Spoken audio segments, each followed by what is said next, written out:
You know what I hate the most? Not the most, but it's on the list, is when I'm driving down the road and I'm doing a list for everybody at about 3 minutes and the phone just crashes. I literally just want to quietly take it off the stand and pitch it right out the window. I've never thrown my phone against the wall in anger. I've thought about it, but I never have released it. At some point, there's always a voice that says, hey, whoa, pretty expensive piece of machinery, you're just going to pitch at the wall there. But that annoys me to no end. So I started my video that I've just crashed, heading to Mohawk right now to drive LD's Patrick. Now, I want to talk about a few things today. I know I had a million messages from people talking about the sale and preferred, and not really what we're looking for, but there were some very, very interesting horses in it. Not a lot, some, a couple, few horses that were very, very interesting. So, we'll start with where I was going to start, LD's Patrick. You know, I'd said to you guys, I think he's 1 or 2 weeks from a winner's circle. He made the break on James last week. 2 weeks ago, I schooled him. He was awesome, but didn't eat all his breakfast this morning. Took his temperature. He seemed fine, but just was picky with his food. He does have ulcers, this horse. A lot of horses do. And much like us, they can be triggered by a number of things. I can't tell you what triggered them. He did eat after the schooler. He seemed fine all week. I hate to blame everything and then add allergies and then somehow get the ulcers with the weather. I doubt the weather played a role in his ulcers, but something irritated him. We did draw his blood today, and there was no markers as far as sickness or anything of that in that regard. But it did show what could be an indicator of ulcers. Combine that with the fact that he didn't eat all his breakfast, and keep in mind, if you raise 50 horses, plenty of them, I was going to say all of them, plenty of them will have some sort of ulcer-related issue. These are high-performance, high-stress level animals and athletes, and they can have ulcers, and they do. A lot of them have ulcers. So you got to treat them from now and again. You have to treat them, and they can flare up. So here's the thing. If I can keep LD's Patrick mildly contained coming out of the gate, keep him quiet in the mile, I still believe he's a very good shot to do very, very well tonight. If he comes out of the gate like a bronco, I don't think he'll run. He was very, very steady the other day. As I said to everybody, I don't know that I've ever seen him trot a more fluid and flat mile than he did the other day at the schooler. Having said that, stress level and anger management will play a role tonight, so keep him quiet. You know, let him come up out of the gate quiet as you can. He's going to come out of there a little bit. He did the schooler the other day. I know the horse. He's going to come out of there a little bit. The more I can keep him contained and relaxed, the more pop he'll have on the end of it. And if he's hot the first 3/8, you don't have to be a genius to figure out what's going to happen. He's going to be flat in the last 8th. So it'll all be about managing LD's Patrick's stress level in the mile to get to a preferred finish. Preferred result. So that's what we're aiming for with him. Now, in regards to what took place today, we are, for those of you in the area that are thinking about it, we have full intention of training all the babies again tomorrow, all the 3-year-olds tomorrow in Ontario. I did not make my way to Ohio this week. Jason said that he would take care of it. Jason Merriman is away for the weekend, so Jason McGinnis, who's always reliable, took it upon himself. Him, Lauren, everybody, Sarah, all the caretakers, everybody's going to train. He said he's going to train all the horses tomorrow. So there tomorrow would be like our Wednesday, just an easy mile, get some work into them, and as long as nothing jumps off the page as being concerning, just put some work into them. And that's what we usually do at the middle of the week. We're doing it on Saturday here in Ohio, but tomorrow is a little more busy in Ontario, so I stayed here because James has gone away. So I wanted to make sure that I was here tomorrow. Now, in regards to what else is going on, we have been bidding on horses the last week, looking at horses. I didn't pull the trigger today on any horse. I didn't even bid on any horse today. That's not true. I didn't bid on any today. I looked at a couple, but after a closer examination, I decided there was just too many question marks and red flags for me to go down that road. So I didn't. We didn't bid on anything today, but we did buy, she's a Sassy Beach, the day before yesterday. She'll be racing, for those of you I want to clarify, she will be racing at the Meadowlands. I'd said, oh, it might be for one start. It might be for one start, and we may never see her in Ontario. She may always stay down there with Megan, depending on how Megan and Scott get along with her and what opportunities we have to race down there. She could stay there full time. So I had that message from a lot of people saying, oh, maybe I'll just buy shares when she comes back to Ontario in a few weeks. She may come back in 2 weeks, and she may never come to Ontario again. I don't know. So I don't always want to push people and say, you need to get your New Jersey and New York license. Listen, I know how annoying it is. I'm just giving you options and saying that we're trying to keep, by us being licensed everywhere, it allows us to race our horses wherever we feel they can do the best, right? And I know it's not as simple as that. It does come down to licensing. So I get that. And if you can't be a part of She's a Sassy Beach, then I understand that. She's just, as I said, she's one of those foot soldier types where she's going to be like a gatekeeper for us, a middle of the road, put her in to go, watch a race every Friday type horse. And we need some of those. Also, there's some on their way. They're getting close to qualifying, but they're not quite there yet. What else do we got going on? We had the sale on Monday. Now, yes, there are some horses interesting, but not really falling into the parameters. Listen, the horses that Irv Miller has in there, I usually don't just pull my pants down and say what we're looking at, but it's pretty obvious. There's 35 horses. Over half the sale is stallion shares, broodmare prospects, broodmares in full, that type of thing. So we're not really interested in that. Pitch half the sale right out. We have a couple of horses in there with Matt's MVP and Sailor. There are a couple of horses that are interesting, obviously, for the last little while. Ben Bergeron and Sarah, I believe Ben, I'm not sure if Sarah does, has some horses in there. They have their mare in there, the Dewey mares in there, the good mare.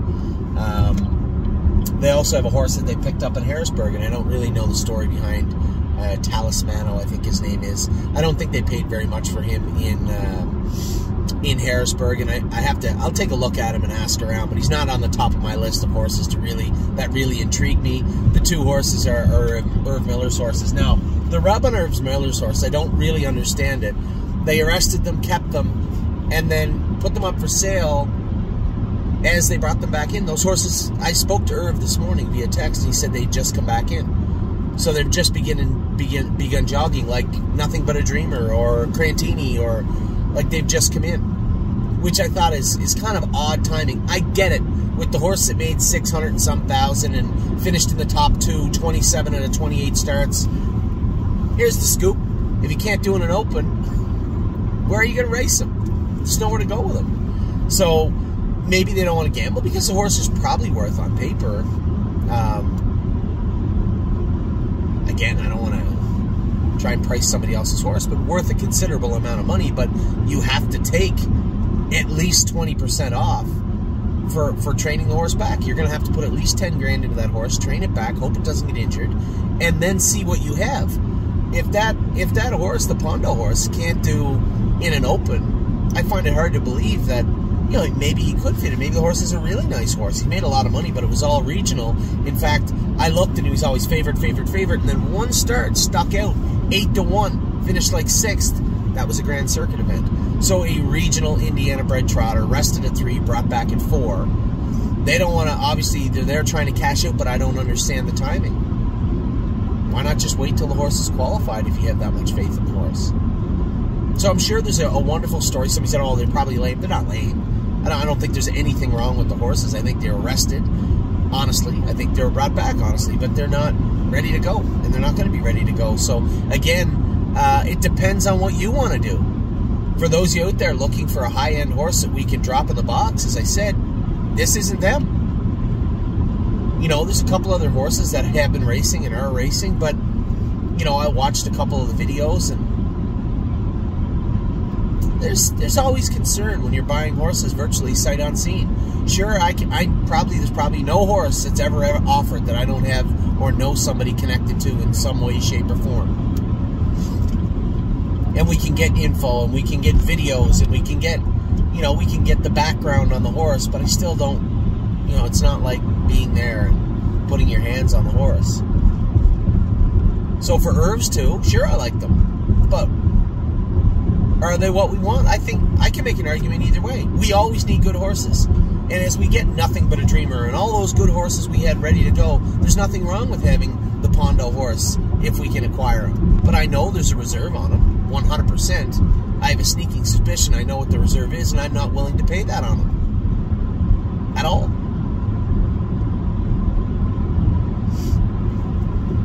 If we can get the horse for 75 cents on the dollar for what I think the horse is worth, then we can acquire it, but only if you want to. That's going against what we said. We want a horse we can drop in right now. Now, there will be horses, as I counseled everybody today that messaged me. Yes, I see them. Both the Pacer and the Trotter. Yes, I like them. Neither of them are going to be ready for at least 60 to 75 days.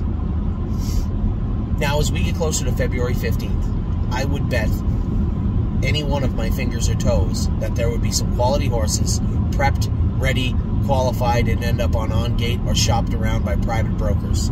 That I am almost positive of. I am a little surprised there isn't more of them now. But that's that. It's the way it is. So,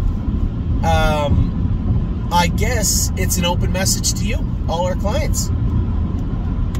Do you want to be involved in potentially bidding on those two horses? I don't think, normally I would be very careful what I said in a video. There's going to be lots of people looking at those horses. They all have the same concerns. Are the horses ready to go? It was answered this morning. No. They just came back in. Quality horses. Very good horses. The Pondo horse. Impressive regional record. How are you going to do outside Indiana? I think that has a lot to do with what he's up for sale for. But a good-looking horse nonetheless. So there are some question marks. There are some horses worth looking at in the sale. There's a couple of middle-of-the-road, as I call them, foot soldier types, also being offered up. There will be more. And again, the reason I use that February 15th date is because people start looking at... I'm doing it right now.